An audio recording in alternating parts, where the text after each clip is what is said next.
Is everybody in? Is everybody in? The show is about to begin.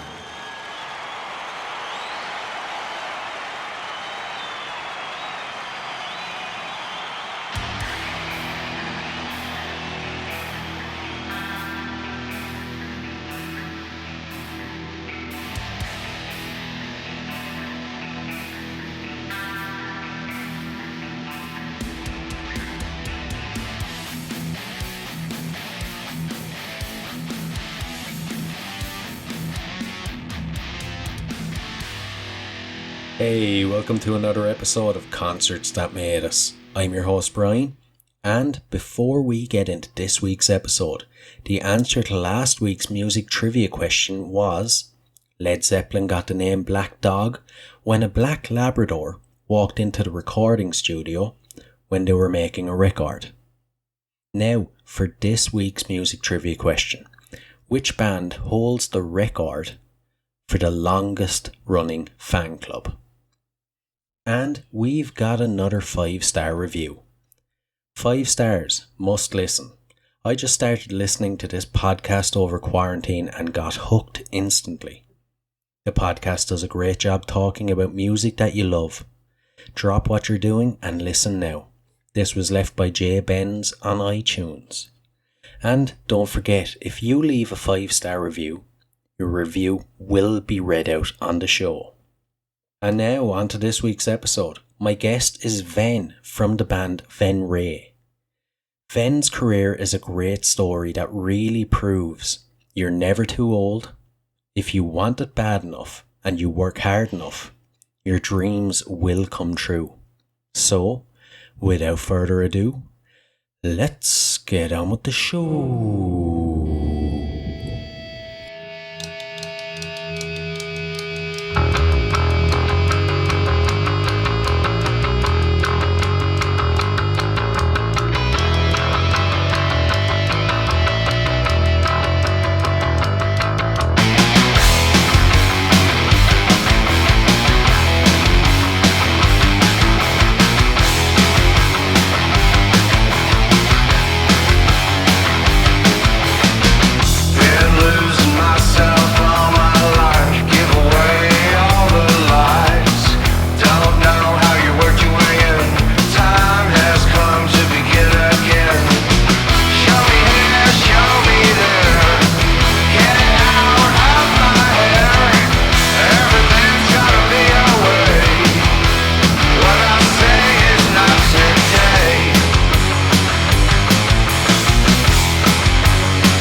Ben, you're very welcome to Concerts That Made Us.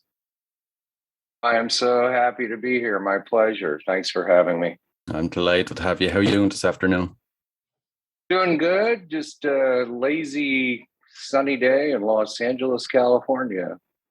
Okay, now you're making me jealous. It's a rainy night here in Ireland, so we can swap if you want. Yes, the United Kingdom. It seems to be almost like that no matter what time of year you're there. True. And Ireland. Yeah, I often say we get all 4 seasons in one day over here. Absolutely. I've been there many times, so I understand. Yeah. So very exciting times for you guys right now. Venrez just released their album Purgatory Awaits.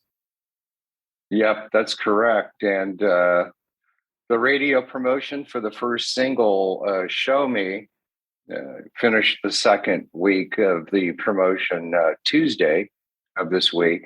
It will be going to radio in the United Kingdom, Ireland, as well as Europe, although I think that's delayed about another week from now.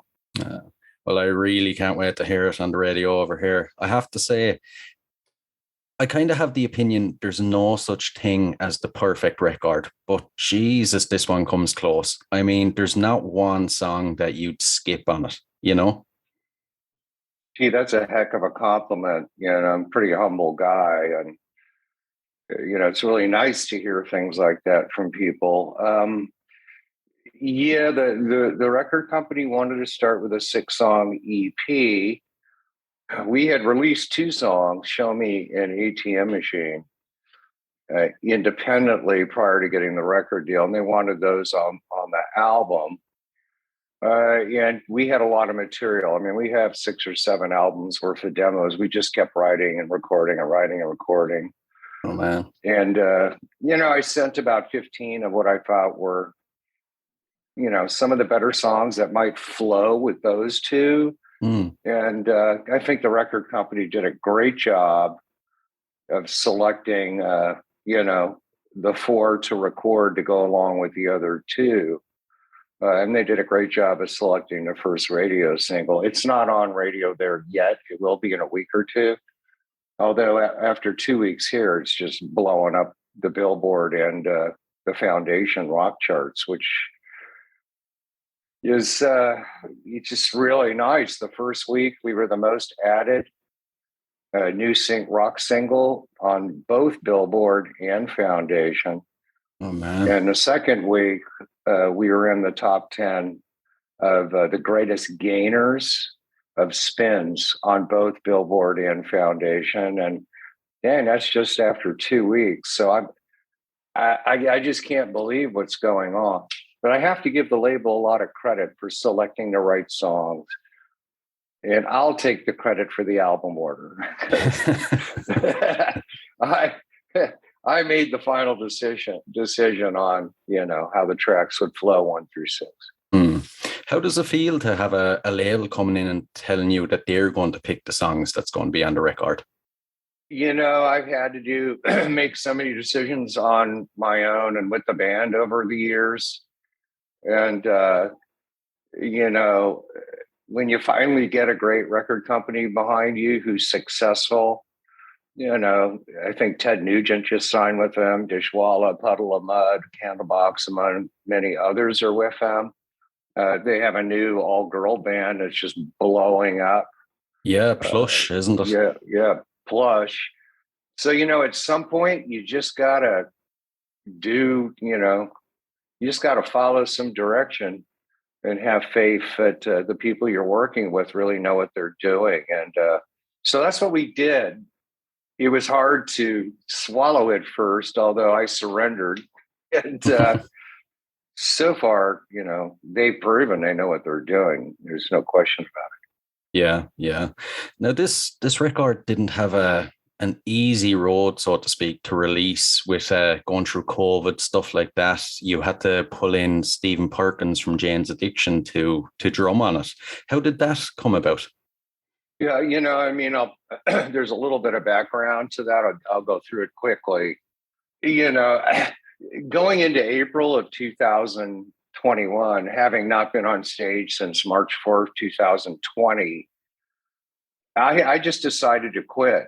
I just didn't want to go into 2022, turning another year older on January 21st, just trying to bust my head after all these years to get to where we should be a year ago.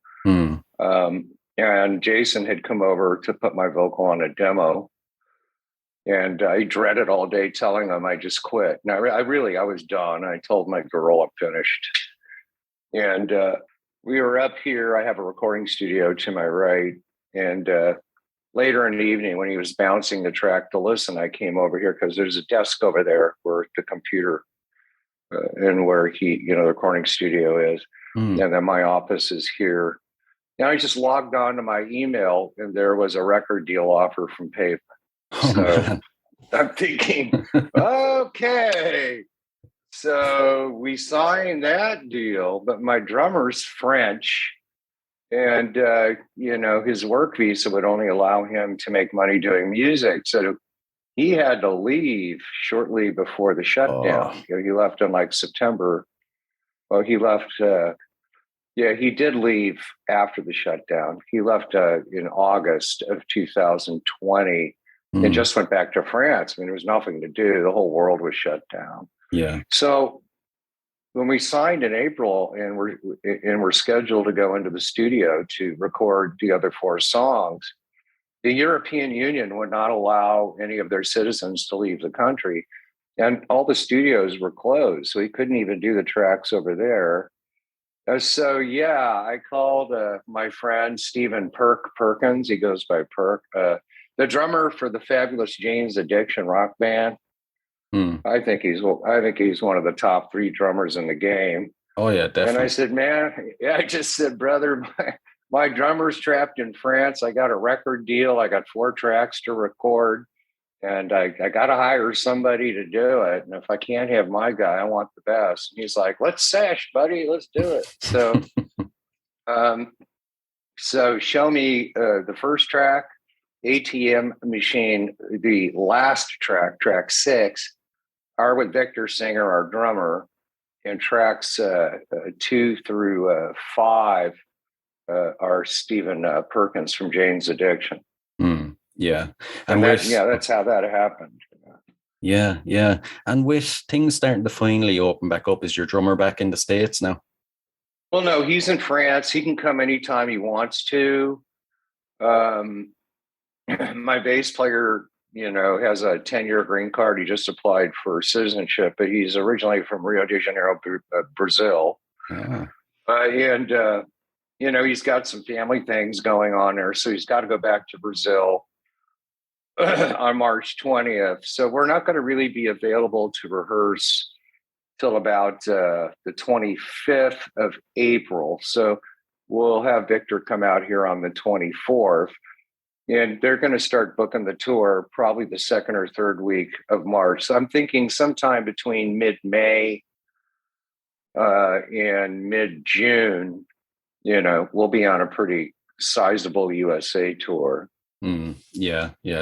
That's going to be exciting now. It's going to be a good summer. I can't wait. It's like I literally, we toured the last quarter of 2019 on the East Coast and Midwest of the United States. We had spent a lot of time from 2014 on touring only in across the pond, Europe, Ireland, the United Kingdom. And we hadn't really toured here since the summer of 2013 with Slash. So we did not have the following here that we had over there. So a lot of people didn't know who we were. I brought merchandise for 23 shows. After 5 shows, we were sold out. They were like, God, who are you guys? And we were direct support to LA Guns with Tracy having reunited with Phil Lewis. And we were on fire, just absolute fire, going into, and the tour culminated with a New Year's Eve show at the Whiskey A Go-Go. Just unbelievable. And then, and then we just started writing and recording, and, we felt like, Universal was talking to us about signing us. We felt on top of the world. And we played a show at the Whiskey with Sponge, a 90s band, on March 4th. And 13 days later, virtually, the entire country shut down on March 17th. That must have been pretty hard to take now. It's been very hard. I think a lot of people suffered all over the world. I went to a really dark place for a while. I hardly drink at all. I think I was drinking half a bottle of Irish and Scotch whiskey a day. Oh, man. That was my outlet, rehearsing and jamming with the band, touring, doing live shows. Jason continued to come over here and we continued to write and record songs. It just wasn't really enough. And it was very difficult for me as things started to open up again to get back to being myself. When you could actually go out and do things, things obviously are much better now. And trying to find other things to do to occupy my time in a positive way.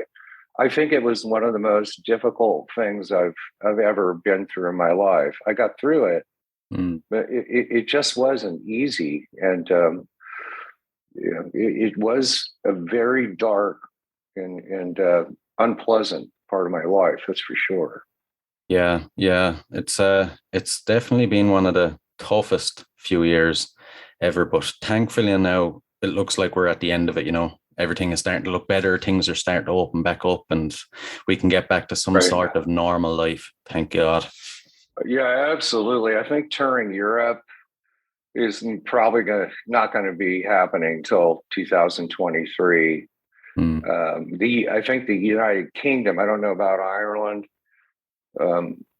is supposedly supposed to lift all restrictions. I don't know if they put them back on, although for like a big band doing a big tour, there's only so many shows you can do over there. You can do Belfast and Dublin, and you can probably do 5 or 6 in England.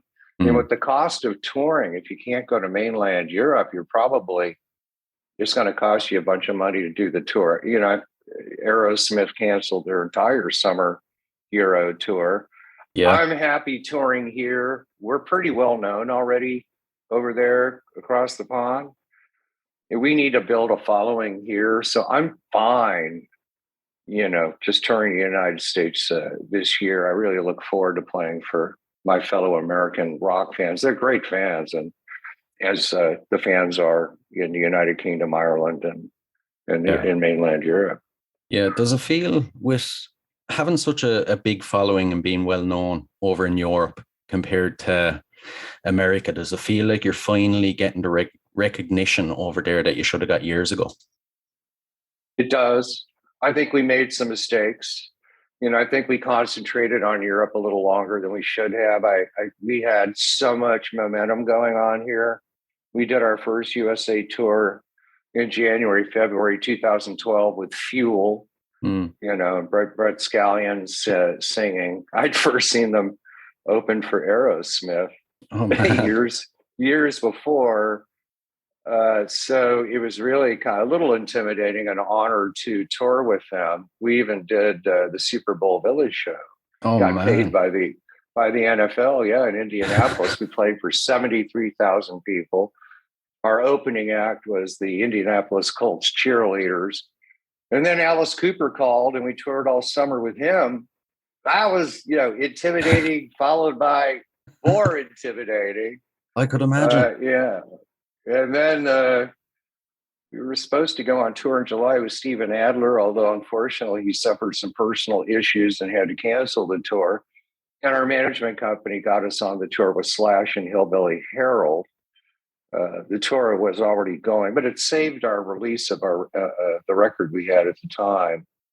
And so it was a real honor to tour with Slash and Miles Kennedy. They're on tour right now, actually. I believe my bandmates Plush are third up. I've heard that. All right, I've heard it over here that they're touring together.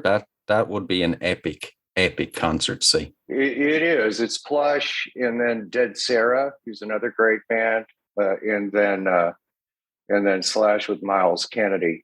great guys. I just love Slash. Mm.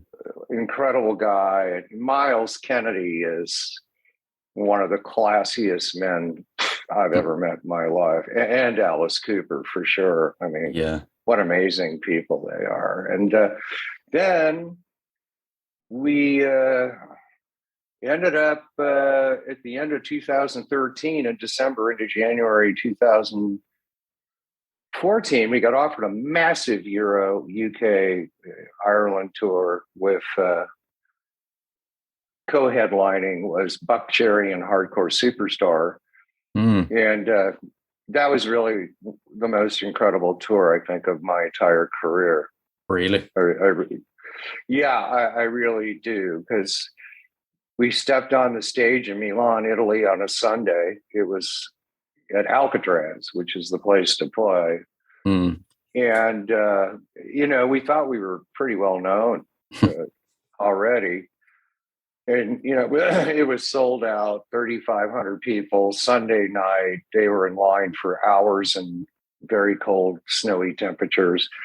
I took the stage. They went crazy. And, going into about the third song of the set, they were actually singing back with me, which was the first time I ever experienced that. Yeah. That was definitely a career highlight. When finally people love your music and know it so well, that when you're live, they're singing back to you the songs you wrote. When that happens for the first time, it's like your child opening its eyes and smiling at you for the first time. The baby is growing up. I will never forget that as long as I live, ever. Yeah. Geez, I wouldn't blame you. That has to be, that's probably as good as it gets when it comes to making music, It does. It really does. I mean, having somebody just come up when I'm at the merch table signing stuff after our set, repeat a line from a song and just say, yeah, I get that. That's really good, man. And that happened a few times, and I really enjoyed that. But when I got on stage and they were singing the songs back to me, that was extremely special. I've really never cared about being rich or famous or any of that. I believe in the songs I write. Yeah. I love performing live. It appears people enjoy us. But now we got a record company behind us. We're a first-class record company. We got the top commercial radio promoter, Eric Baker, working the promotion. We're now signed to Concrete Marketing. Bob Chiappardi, which is maybe the second biggest management company to the firm, Neil Warnock, those guys are humongous. And things, and it just looks like so far in the USA, they're really digging the single. And hopefully they will over there too. It's just very exciting. It's been divine intervention. I go from quitting, and the day I'm going to tell Jason, my guitar player who writes the music, I write the lyrics, that I quit, there's a deal from Pavement. Then my drummer can't come. And who ends up filling in on drums? Stephen Perkins from Jane's Addiction. Now we're blowing up the charts after just 2 weeks, Billboard and Foundation. So it appears, I believe in God and angels, and obviously they must love me or something, because I was done before I got that email. Obviously they were like, the powers that be were, no, you're not. You're not. You're just beginning.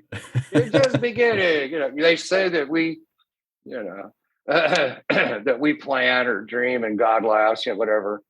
I think God, if there is a great creator, which I believe, is getting a big laugh at all of this. So I'm happy that, the powers that be are working in the right way for us. Yeah. The universe definitely has a plan for you anyway.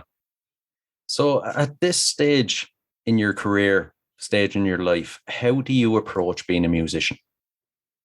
Well, I approach it the same way I did from the beginning, although I'm much more experienced. I think right now I'm a much better singer.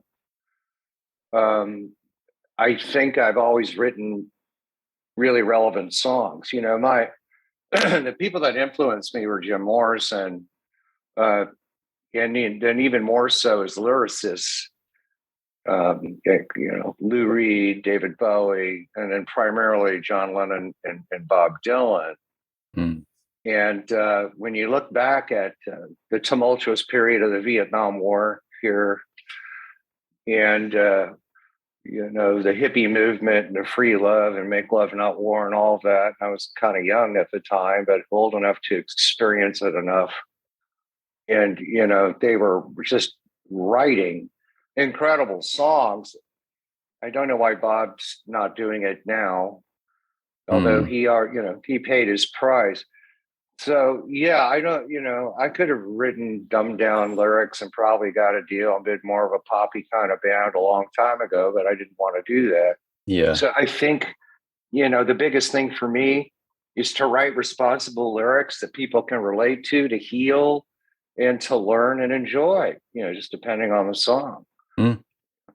Yeah. And I believe I've accomplished that and continue to. Yeah, yeah. I'm actually glad you mentioned Jim Morrison. I was looking at for people that can't see it, there's an epic picture of Jim Morrison just behind you. He'd be one of my idols. I absolutely love, his songs, The Doors, even his poems. Yeah. It's I always kind of wonder to myself, it's a pity we didn't get to see what he would have done in later life. Well, he hadn't even hit his peak yet when he died. They had just put out, a new record that was just exploding. The thing with me and Jim Morrison is a few different things. Number one, he wasn't the greatest singer, but it all worked with the band. He was a poet. I think it's the same. It's the same for me. I'm not the greatest singer, but everything together, like a fine clock with all the parts working, meaning the band, together it all works really well. That I'm definitely a poet and I write lots of poems and then I turn some of them into songs. And so that's what I really related to with Jim Morrison. Could you imagine, Jim Morrison and Jimi Hendrix would have accomplished if they didn't leave us so soon? It's just mind-boggling what those guys were doing back at the time. They were only 27 years old. Yeah, that's the thing. And nowadays, like 27-year-olds, they're not even, fully aware of themselves.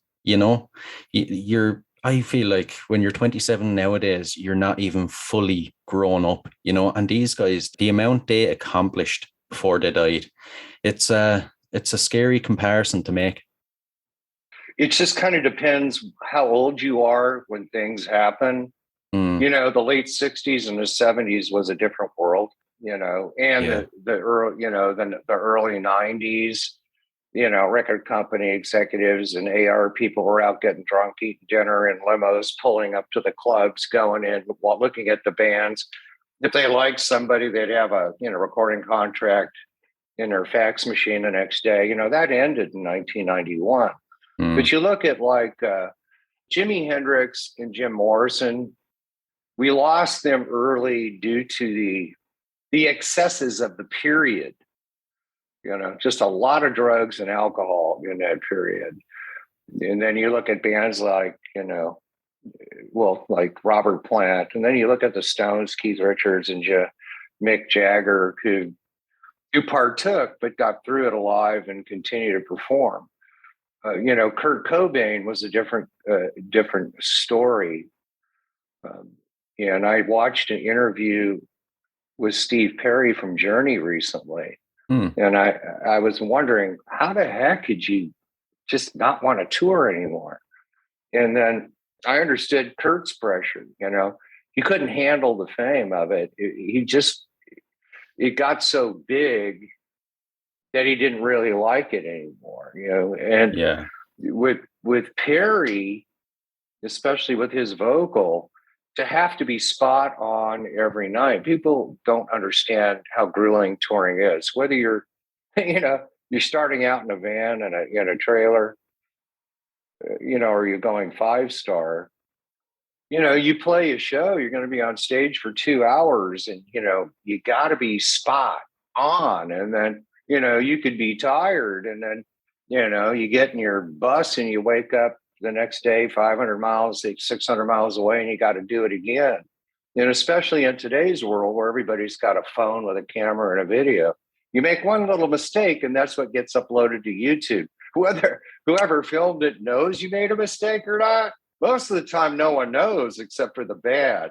But that's the piece that goes on to YouTube. So, Perry just, I made a bunch of money. I had a lot of fun. And I don't want to be under that type of pressure. So, it's different for everybody. Yeah. Mick Jagger certainly doesn't need the money. And I think I relate to him very closely. Mm. And I'll tell you why. There's just an addiction and a feeling and experience being on stage with all that powerful music going out and a big crowd out there and it coming back at you. It's truly addicting for some of us. Clearly for Mick, at 78, he certainly doesn't need the money to be out there. He does it because he's addicted to it. And I feel the same way. And that's why it was very tough the last couple of years not being able to play because of pandemic issues. Yeah. It must have almost felt like your life force almost was being sucked out of you by not being able to get on stage and play in front of people. It not almost, absolutely happened. Yeah.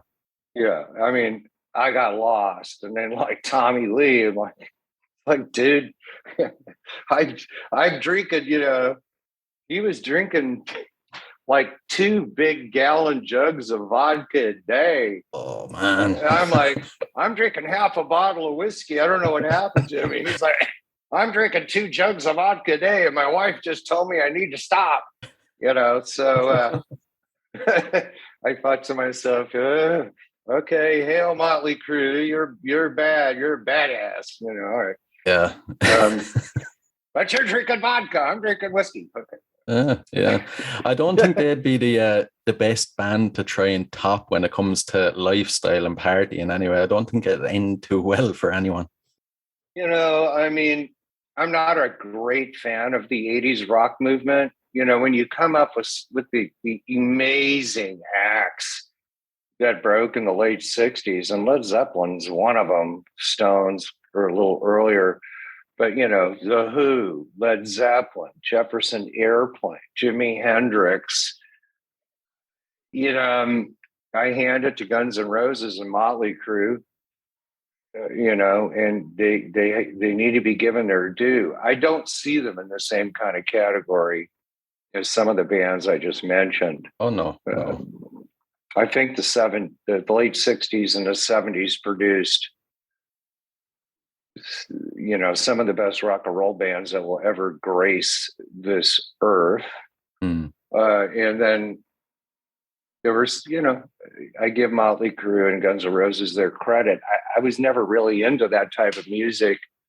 Yeah. And in the 90s, it seemed to make a resurgence, and Greta Van Fleet and the Black Angels, I think, are bringing it back. And hopefully those young kids in Greta Van Fleet, in modern times, understand the ramifications of what bands did and experienced in the 70s, which they try to emulate with their clothes and all of that. They're a great young band, but hopefully, they're smart about it and they don't kill themselves along the way. They got a great long career ahead of them.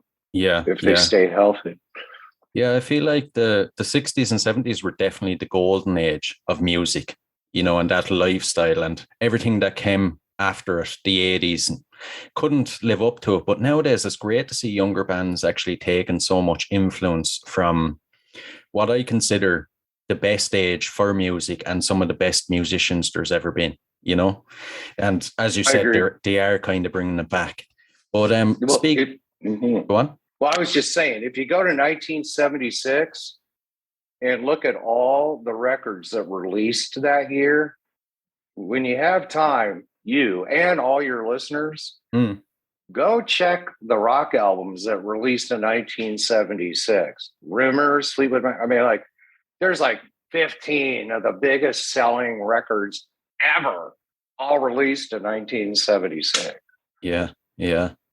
Jeez, it would have been tough to be in a band releasing an album that year. The competition was definitely tough. They all sold millions of records. It's crazy. It was a different world back then. Yeah. I don't know if I prefer today's world to that world. They're very different. But it was a different world. Yeah. Speaking of which, I like to get a sense of my guests' early influences. So I have a couple of questions now to see where your music genres came from. Can you remember your very first musical experience or memory? Yeah, I can. I was 9 years old, and I Want to Hold Your Hand came on the radio, and followed pretty quickly by Painted Black by the Rolling Stones. And when I heard the Beatles and the Stones, I wanted to be a front man, and at 17, we put something together that was starting to, in rehearsal, it was going really well, but, you're talking the very early 70s. My dad was a heart doctor. We grew up in an affluent suburb, and, it wasn't Liverpool or London or Hamburg or anywhere where there were wealths of musicians, nor in Hollywood, so they all just kind of flaked out. And it just wasn't really possible to put another band together. And I just figured, you know what, this ship has sailed.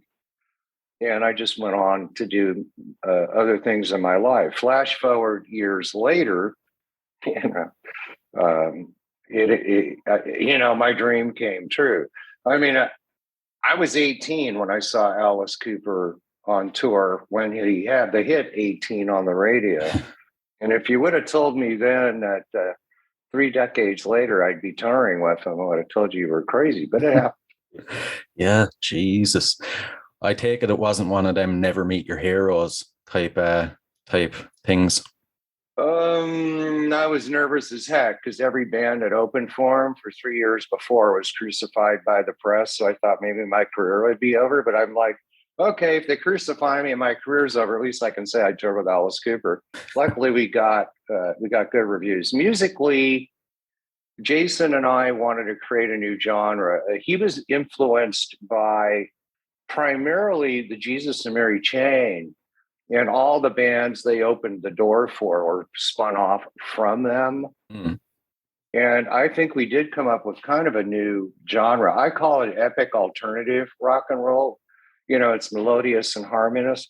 We get compared to Alice in Chains a lot because of the 2-part harmonies, but we don't sound like them. We sound like something you think you heard before and quickly realize that you haven't. And I think there's just touches of 70s, 90s meets today current music in what Jason writes. But he did a brilliant job with the songs that are on the EP, Purgatory Awaits. No question about it, especially the power ballad, Gin Fizz.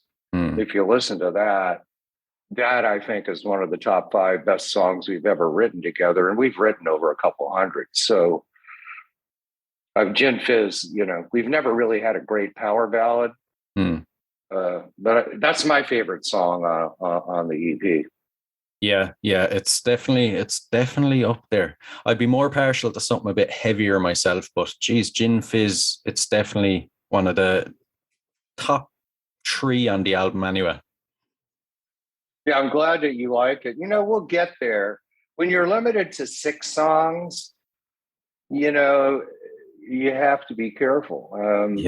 If you're doing a 10 or 12 song LP, full album, you can have a couple ballads, but it's tricky with a 6-song EP. You just really got to pick the right songs, and you need to have the right album order. You need to make the musical journey as close to the best way you can. with it. We're a pretty heavy band, though. If you want to hear something heavy, go to YouTube and pull up our second record, American Illusion. That record's heavy. Really is. I've been listening to some of your older stuff in the last couple of weeks. All right, and geez, it you guys don't actually have any bad music or bad songs. Everything for a listener, from a listener's point of view, everything is something you throw on and you genuinely enjoy listening to. Well, thank you very much. That's a great compliment. I really am honored to hear those words. I just believe everything happens when it's supposed to. Mm. If you believe everything is possible, and we just did not get a record company behind us and get commercial radio. People blow up by getting viral videos, this or that or the other. The bottom line is commercial rock radio still drives everything. Mm. And we never were able to get those songs out to the masses until now. And, Show Me's not the best song on the record, but that's the first single. And in the first 2 weeks, it's just blowing up the Billboard charts. I mean, we're getting added more than the Red Hot Chili Peppers new single. And, those charts, you're competing with the AAA lister big boys and girls, Hailstorm, Red Hot Chili, everybody. So I thought if we could get to the masses on radio, we had a shot. Looks like I was right. It just didn't happen till now. Yeah. That's the thing about the music industry, especially nowadays. You could be the best band that's ever came along, but if you don't have a good team behind you, you won't go anywhere. A good team that isn't there to just take your money. Yeah, actually. Because the music industry is like being forced down a gauntlet with a bunch of people holding 2x4s with metal spikes coming out of them and beating the hell out of you as you go through it. It's a tough road. What I like about Pavement is they've really balanced out, our record label, they're distributed by Sony Orchard, and they have a nice balance of established bands that are still doing well, and bringing on this young, very young, early 20s girl band, Plush. That singer's she's amazing. Although, we've been around a while, but for most of the world, we're like a new rock band, even though we're seasoned, and we're much more seasoned than Plush. They average about 22 years old, and our average age is older. But we've been touring the world for, we've been together 11 years, but you got to subtract 2 for the pandemic. So I mean, we've done a lot of major touring for 9 years. Of being out there for 11 years, although we are pretty much kind of commensurate with them as far as like being a new band on the rise. We're behind them by about a year, but I'm honored, to be a new band on the rise that can help not only us, but help, our bandmates and our record company become greater, every year. I'm very loyal. People, that give me opportunity. I'll never forget those who didn't, and I'll never forget those who did. Yeah. And they saw something in us, and believe me, a lot of bands trying to get signed to that label. So even the fact they liked us enough to sign us was an honor. And I'm just, I'm in awe and shock and remain very humble about what's going on. I had no idea what to expect. And the best is happening. I guess it was ordained, so to speak. Yeah. You touched on something there earlier. You said when you were 18 that you thought the boat had sailed. What happened then in later life that made you go back to music? Well, had started doing some things where I was earning some income. I'd had to go back east for a year, where I got offered, a 1-year contract for something. Then I came back, and I ran into a childhood friend who played guitar, and he had a really good band, which was called Cassandra Screams. And so I went to a club to see them, and they were really good. And I thought, yeah, you know what? Yeah, maybe I should meet with these guys and offer to manage them. So I actually started managing bands around 1991, and I got 2 of them major recording contracts, although, for reasons beyond some control, they ended up not really going anywhere. And I thought to myself, I can't give them what I think and feel. And I wish I could just enter their body, because if I could do that, it would really work. And so eventually I just went ahead and did it. It's like, I just went ahead and said, screw that. I'm going to front a band. And the rest is history up till today. Yeah. And what are the future plans, and what do you hope to achieve besides global domination? But like I said, I never really cared to be rich or famous. I don't care about being a rock star. Rock star is somebody who walks down the street anywhere in the world and gets mobbed. That's a rock star. I'm an artist. I want to tour and record and tour and record and tour and record until I don't want to do it anymore. And judging from the great shape I'm in, that might be quite some time. Glad to hear it. I'm a lot younger than Mick Jagger, and so I've got a lot more years behind me, and I'm going to do that until I don't want to anymore. And that is my plan. I can't wait to tour behind this record. I just can't wait. And I've got a great band. We made a change at rhythm section about 3.5 years ago, and went younger and better player and better looking. And at the time, Victor was only 25, my drummer. And Gabe, my bass player, was only 26. They're 29 and 28 now. And I broke them in slowly. They were touring songs recorded by other lineups, not them. And so we did small little club tours in the Western regions where, there wouldn't be a lot of press or anything, just to get them. And when I thought we were ready, and we did the bigger LA Guns tour, and oh boy, did they make it their own on that tour. The chemistry on stage, it was just unbelievable. So what's nice is we went into rehearsal after the tour, and we put our mobile recording studio in there, and we jammed for about 4 hours. And what's nice is, this record is written by all of us. And Gabe came up with the bass line for Show Me. So the first radio single that seems to be what's going to take us to the promised land was the first song that we actually, all 4 of us, wrote together. So I think that's just really a beautiful thing. And, it's one thing to go out there and tour songs you wrote, as opposed to touring songs somebody else wrote and recorded. They wrote and recorded them. I mean, Victor didn't get to play drums on 4, but, Victor at 25 was as good as Dave Grohl was at 25. He's insane. Oh, man. and I mean, I got a 28-year-old drummer. If you ever see us live, we come your way, and I'm sure we will at some point. That kid can play the drums. And I mean, he's absolutely unbelievable. And if I had my way, he would have drummed the whole album.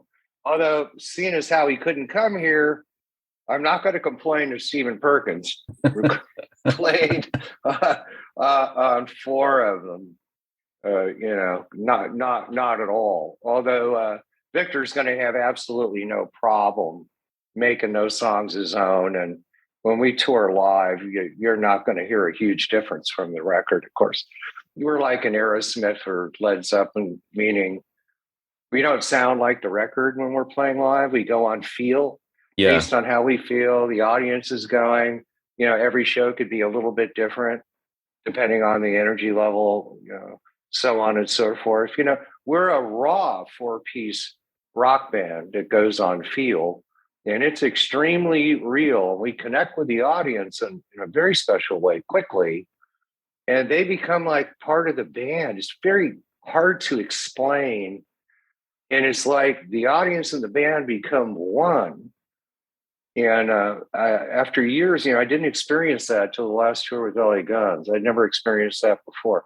When you have that chemistry going and the band is coming together, the crowd doesn't know that the band is now at a level they hadn't been at before. It's like you're growing on stage during the show, and the fans are blown away that you're enjoying what you're doing.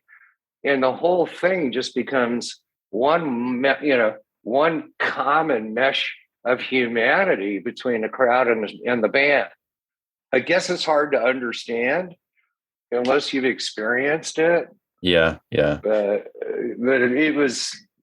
it's really truly something special. And I know that's why I'll do it till I can't do it anymore. And I know that's why Mick Jagger keeps doing it, because clearly he's experienced that for many years. And it's just something that's addicting. It's hard to give up.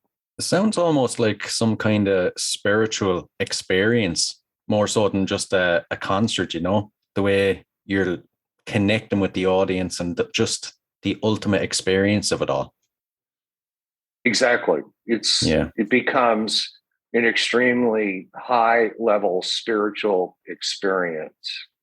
You're well rehearsed, so you're not even thinking about what you're doing because it's all coming out. Although while the band's playing and I'm singing, at the same time, I'm experiencing this super high level of spiritual connection on many different levels, especially with the crowd, but there's other levels of it.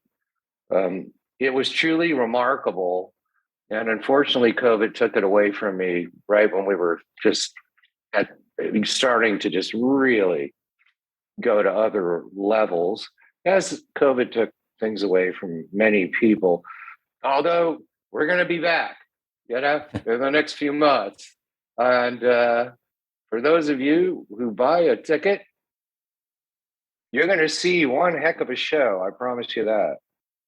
Brilliant. I, for one, know that as soon as you guys can get over to Europe, I'm going to be there in the front row. I can't wait for it. We were supposed to. I mean, the promoters over there wanted to bring us. I mean, we were scheduled to do a direct support tour to a big name beginning in May, which is now not going to happen. Then go back in late June for a headline tour, play a bunch of festivals, and then go back in September or October for another headline tour. Although the promoters are telling me that's just not going to happen until 2023. So we have a great label. Our management company can get us on tour with anybody. Obviously, if we crack the top 5 in all the charts, it gives more ammunition, to get on better tours to where, they pay for themselves. A 4-piece band on tour for 6 weeks. That's it's not cheap. No, that's for sure. It wouldn't be. It's really quite expensive. Yeah, and it is a business after all. You have to make your money back. Well, you can't do it if you don't have the money to do it because you're going to lose money. Yeah. I don't care about making money. If I can break even, I'll do it. For most of the time of my career, everybody's gotten paid except for me. Right. But the other things I do for a living, have been really hurt by COVID. So, my cash flow is not what it used to be. So I don't think we're going to be able to do anything unless we get paid enough to where, at least I break even. Yeah. To start with. So we'll have to wait and see, but it's competitive, I think it'll probably be third up to 2 name bands like us, in Bush and Stone Temple Pilots, or us, Korn and Alice in Chains, something like that. I think is what it'll probably be. Yeah, that actually sounds like the perfect concert, you know? I think touring with some named 90s bands would be a good fit for the first Yeah. USA tour.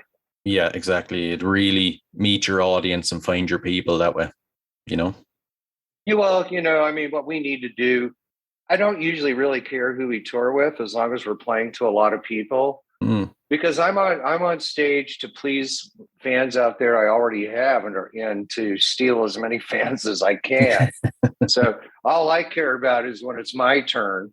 Mm. And you know, being on tour with a couple named '90s band, and it seems like they're putting them in threes and such. To have a new band on blowing up a single on radio, that does add value to the bill. So I think something like us and Bush and Stone Temple Pilots or Alice in Chains or Korn, I think would be something phenomenal. We'll just have to wait and see. You never know. Yeah. We could blow up so big on radio that we might just do headline regional club tours in the United States. Like do the Western region for like 2.5 weeks, break for a week, Yeah. keep doing it. That could happen too. Only God knows. We'll see what God planned. Exactly. What he's planned so far, I'm not complaining about. Although I don't know yet. I'll leave that with management. Yeah. Bob Chiappardi's been in the business a very long time. Yeah. Yeah. All the big bands from Metallica, everybody, Iron Maiden, all of their agents and managers are like his best friends. They came up, in hot tubs with girls together, and so he knows everybody, and at the appropriate time, we'll get on the appropriate tour. Pretty much looking forward to that. We will be your way. Are you in Northern Ireland or in Southern Ireland? Southern. So Dublin would actually be my concert area.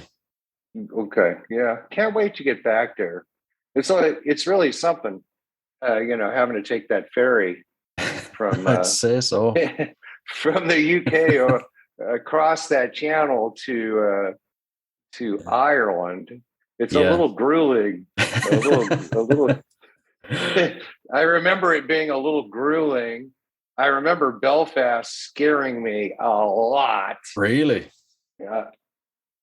Yeah, I had a really bad experience there. And Dublin was, completely different. Because you're Irish. The huge difference between North and South Ireland. Yeah, I've been to the north a couple of times myself, and I get what you mean by it's a bit scary, especially when you're from Southern Ireland. It can be a bit, or American, Yeah. I just made the mistake of being bored in my hotel. We had played Belfast the night before, and we were staying there another night before we went on to Dublin. And there was a real Irish pub there that Brad Pitt had spent some time at trying to get his accent down for the Guy Ritchie movie. Oh, yes. Where he played that fighter guy. I forget the name of the film. Oh, Snatch, I think it was. Yeah, Snatch. So I got directions and I made this long walk through all these places and found the pub. And I walked in and there were guys playing ancient Irish instruments. It was like walking into a tavern in 1640.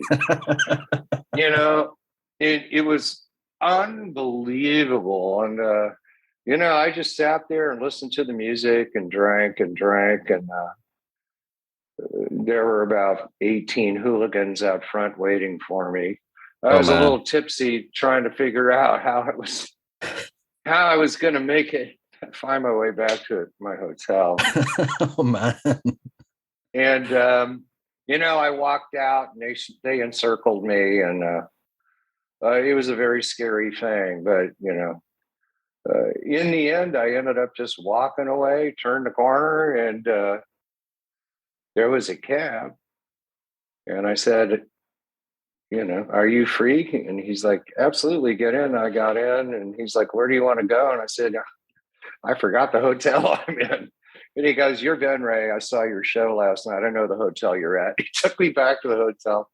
Then I went up the elevator, laid down on the bed, and I went, I am lucky. Because intended at first to beat me half to death and leave me in an alley, really. By the grace of God, somehow in my intellect and my humor, I got out of it. So that really scared me. And yes, you never go on the streets alone on tour. You always go with someone else. So that was a tough lesson to learn, but it scared me, really did, because I'd been all over the world several times touring, and I've never had people want to hurt me like that. I was too naive to understand that that possibility existed. At this stage, we'll move on to the last couple of questions. Okay. If you could see any performer or artist from history for one night only in concert, who would it be? Jeez, God. Well, I saw a lot of them, Yeah. It's just so close to being a tie between Jimi Hendrix and the Doors. I never got to see either one of them. I guess the Doors would. Really? I would pick them. Yeah. It's close between Hendrix and the Doors, although the Doors were really special. And they weren't set up like a regular band, with Manzarek on the keyboards. Yeah, like the 1969 show at the Hollywood Bowl. Oh, man, yeah. Yeah, if I could pick, I'd want to be front row center for that show. Yeah, that would be probably, if I went to that, it'd be the end of my concert days. Nothing could ever live up to it. I'll tell you, the best show I ever saw was, it was pretty tough. I saw Led Zeppelin at the end of 72. Oh, man. And Jimmy Page had, it must have been one of their first tours here, had broken his pinky finger on his left hand.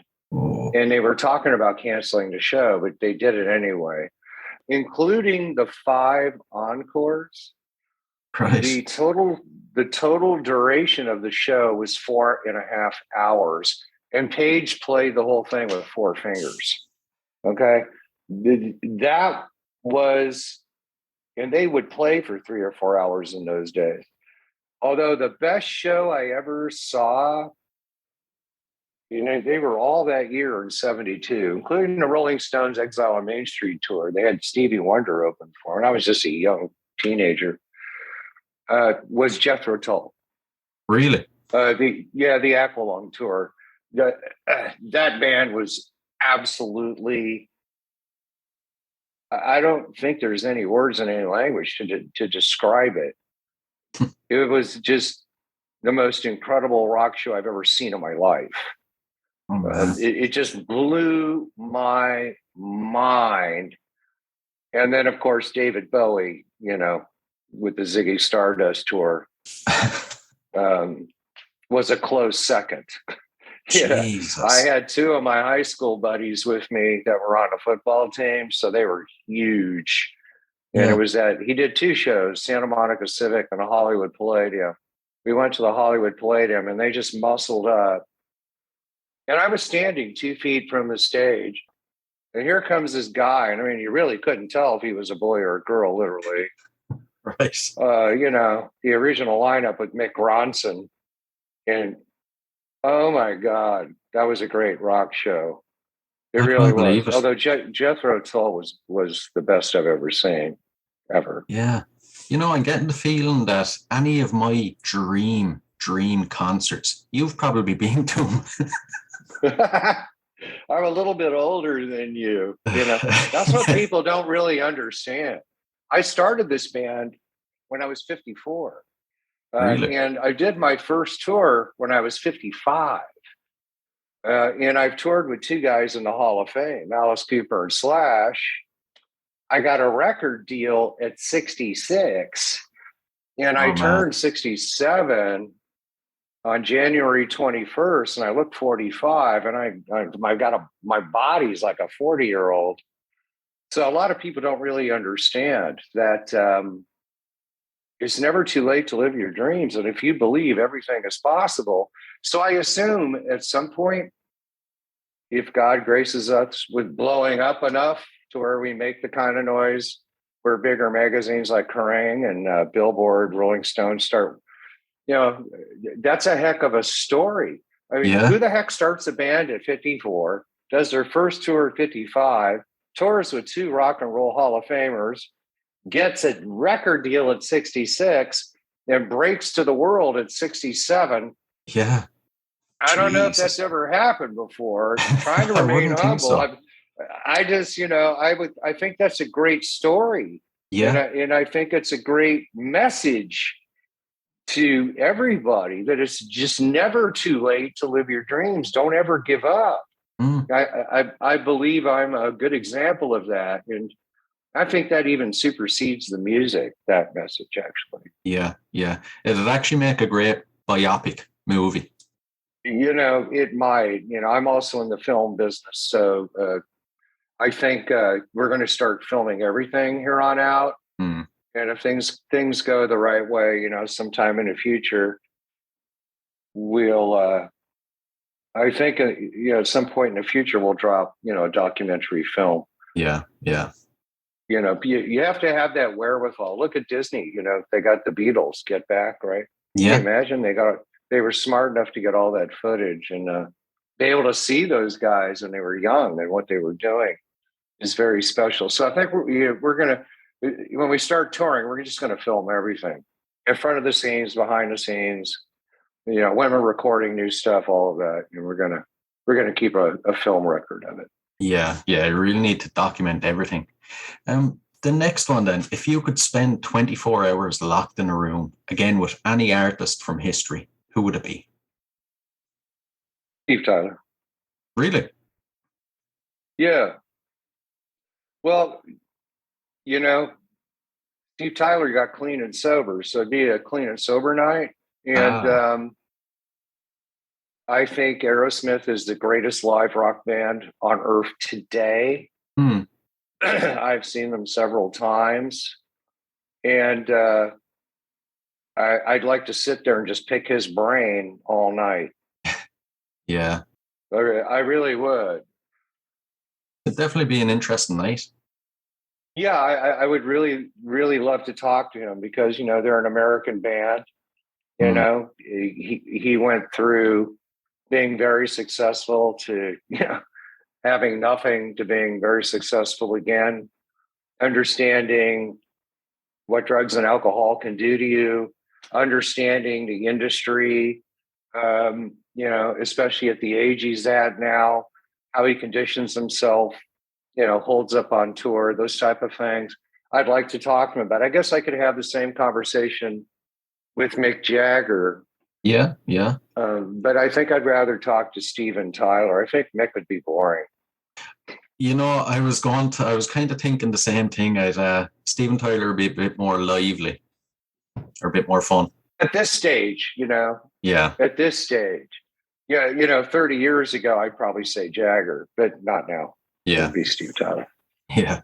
And if there was a song that could appear on the soundtrack to your life, what would it be?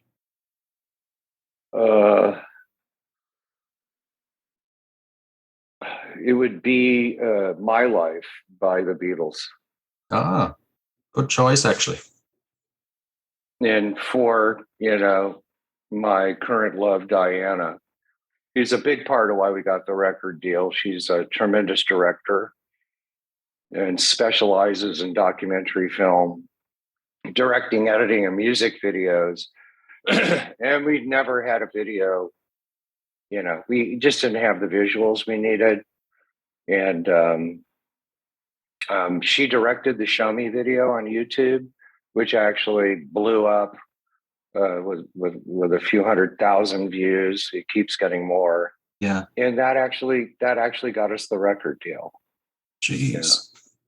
And I mean, I've had a lot of people I've loved, and I've lost a lot of people I've loved. But at my age, to meet somebody new 2 years ago, when I figured I was going to die alone, that would be a big song on my life soundtrack. Yeah, I wouldn't blame you then. Jeez. And what do you like to do to relax when you're not doing music? What I really prefer is to go fly fishing. I love it. I like to get in a float boat or a raft and just float for miles down the river, fly fishing. And we release everything I catch, and pull over and make a campfire and cook lunch on a riverbank. I love doing that, and I want to fish, every trout, steelhead, and salmon river I can in America, and there's plenty of them, in California, Oregon, Idaho, Wyoming, Montana, Colorado, and I find that really, really relaxing. Of course, a beach in Mexico works too. True, it would. And the final one, is there something I should have asked you that I didn't? Why did I start a band at 54? That's actually a very good question. Yeah. I really didn't. I hid the fact I could sing ever since that band broke up at 17. And I had friends that were producers and performers that were friends of mine for 20 years. And one of them, who was a producer and a great keyboardist, had forgot something at my house, called me at work. And he said, I need to pick this up. And so I'll leave the door open. And what I would do when I came back from work is I had a PA system, and I'd put in my iPod, and I'd sing and dance like karaoke to stuff for an hour to stay in shape. Yeah. And you know how you feel someone's behind you? I felt like someone was behind me. So I turned it off, and I turned around, and he was looking at me with his mouth open. And he said, we're going in the studio. And I said, no way, man. He goes, we're going to start a band. I didn't know you could sing like that. And I'm like, I'm way too old. And he's like, we're doing it. So I got pushed into it, and I figured, we'll do it. We'll have fun. It's just a hobby. And the next thing I knew, I was on tour with Fuel and Alice Cooper and Slash. I mean, that's what happened. Jesus. I didn't think that was going to happen. No. I didn't plan. I actually thought it was a great hobby and release. I had some great musicians with me, and we played a show at the Key Club, and there was a European promoter. And next thing I knew, a week after the show, I got a call. He said, we're booking Tracy Guns over on a Euro tour. We want you to tour with them. And I said, okay. So December 2010, then we went back in June and did another big Euro tour with him. And then beginning in 2012, it was Fuel and Alice Cooper, Slash, Buckcherry, rest of history. Jeez. And we toured with a lot of other people, but that's what really launched us.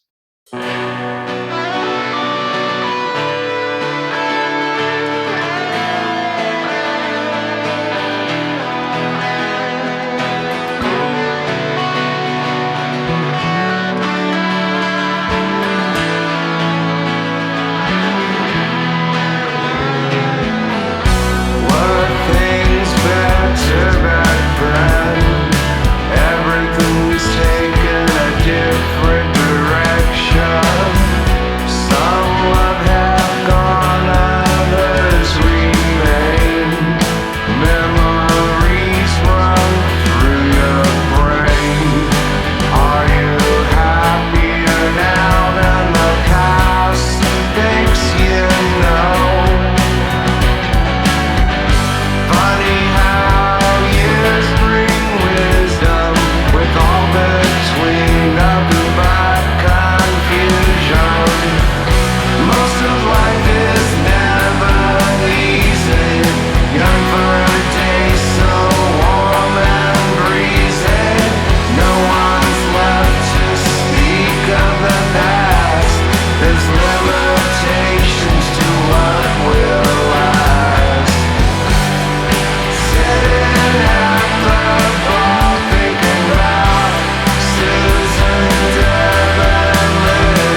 Hey, what's up, everyone? My name is DJ JC, and I'm one of the DJs over at Super Cool Radio. I host a 1-hour metal show called The Brutal Block. We have new episodes every Tuesday, dropping at noon. So if heavy metal music is something that you're into, then make your way over to The Brutal Block. Throw up the horns, and let's get rockin'!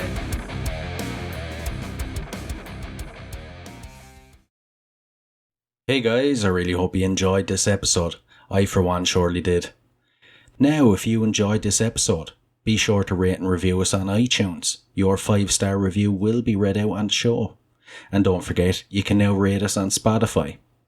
You can find and follow us on all social media at Concerts That Made Us Podcast. And don't forget to check out the website at www.concertsthatmadeus.com. And if you'd like to support the show, you can do so by signing up at patreon.com/Concerts That Made Us. So, until next time, keep rocking.